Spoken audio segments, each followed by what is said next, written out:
I was in New York like 6 hours ago, and now I'm in Phoenix. And before that, I was in London. So my body is just kind of like, I don't know what time it is. Hi, how are you? It's Echo. This may come as a surprise to some of you, but I am a fairly introverted person. What? You mean the person who sits alone in their bedroom and talks to their camera for a living? How original. Hashtag relatable content. Who would have guessed? When I'm alone and in my comfortable little red and black bubble, wherever that may be at the time, this is what I'm like. I smile and I talk and I draw things and I watch YouTube and I eat too much food and I think about life and I avoid my responsibilities and I just do very human-y things. I enjoy being in this little potentially post-apocalyptic state where everyone could be dead outside and I would have no idea. Death everywhere. Are aliens invading and taking over the human race? Have the machines quietly turned against us and suffocated all of humanity? Does the outside even exist? Or did the programmers only bother to design and render my bedroom? I don't know. But I'm not gonna go check. When it comes to interacting with people, especially people that I don't know, but who I want to know better, I'm generally quiet. Just kind of as a default way to avoid saying anything stupid. I maintain my silence so well that it's actually started bleeding over into the way that I communicate through technology. I use ellipses in text messages more than internet personalities like to be sarcastic about fidget spinners, which objectively is a lot. Don't even lie, you know you want one. I literally convey my silence via text, just so people know that I am silently waiting for your response. That's all ellipses do. They just emphasize the silence. On one of my last days in the UK, I actually went to a party with a bunch of people that I really didn't know, some of whom I knew of because of social media and YouTube, and I think that's what made me feel so awkward. I'm never awkward.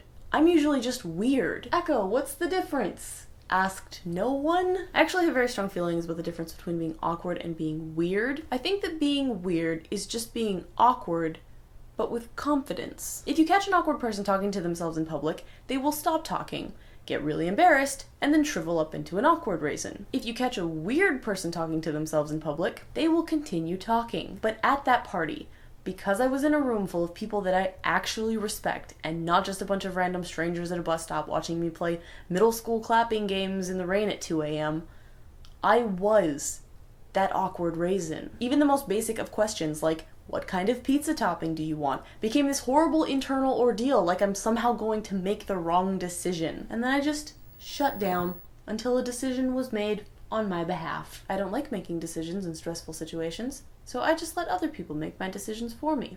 Or I copy what they do. Because Echo. Let's just bust out a conclusion to all this nonsense real quick. Because my body still cannot figure out what time it is. Essentially the reason that I'm making this is just to let my current and future friends know. I'm sorry. To the Chloes and the Ellens that I hold so dear, sometimes I will latch onto you, like a frightened alien facehugger. I may become your shadow at social events, and you will be my safe space, and potentially possibly have to make some of my decisions for me until I unfreeze or stop being broken. So I just want to say thank you for all of that and everything that you guys do, because you make my life so much better.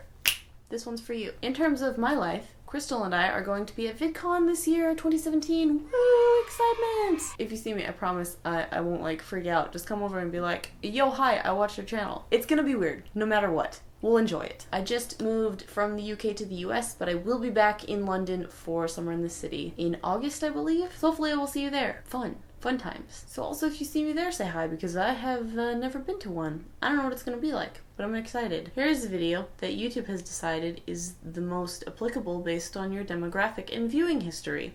And then here is a bubble for you to click and be friends with me forever. Subscribe. It'll be fun. Check out those big zooms. Oh yes. If Van Gogh designed Hot Wheel toys, this is what they would look like.